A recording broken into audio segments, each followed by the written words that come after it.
What would happen if the largest country on Earth decided it needs more territory and power? Well, it might just go to war over it. Russia already takes up 1/8 of all the inhabited land on the planet, and now it has its eyes on one of its European neighbors. Historically, Ukraine and Russia have been in conflicts before. Most recently, Russia annexed the Ukrainian peninsula, Crimea, and then it backed a separatist rebellion in eastern Ukraine.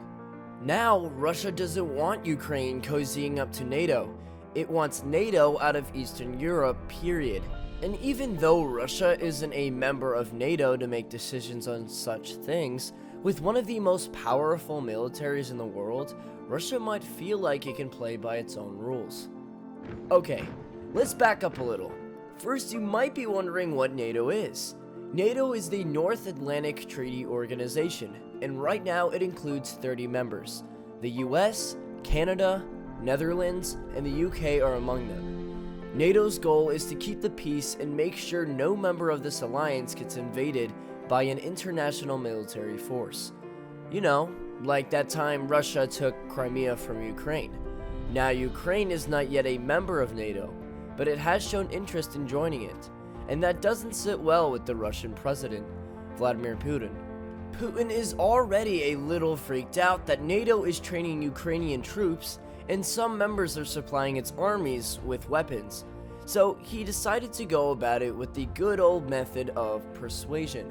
He's threatening to start a war. Now with a defense budget of $42 million, Russia puts a lot of love and money into its military. Russia's army counts 3.5 million recruits, and it has tanks, 13,000 of them. No country in the world has this many. Russia also has 27,000 armored vehicles, and ranks first in the world with its 4,465 artillery guns. Then, there is also Russia's nukes to worry about, all 6,257 of them. These can be launched from aircraft, subs, or missiles, but if Russia decided to attack, chances are it wouldn't start on land. The first strike would likely come from the air.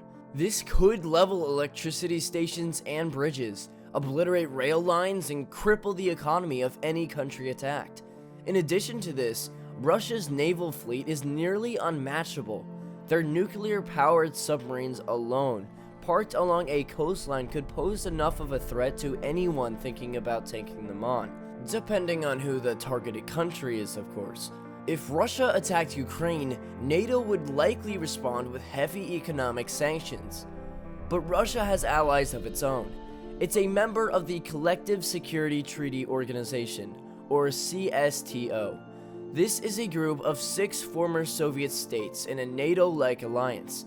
It also has Cuba in its corner, and if things should get really testy, Cuba would be a key hub for Russian troops looking to do some damage on US soil.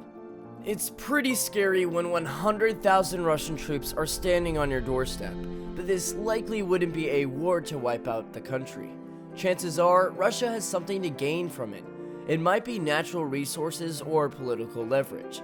Whatever it is, the plan wouldn't be to obliterate every target in its way, only to do enough damage to make their point. In the case of Ukraine, it could shut down the Ukrainian economy, but they could do that with minimal forces on the ground. War is also not fought the same way it was even a decade ago. It could be much more covert. They could hack attack.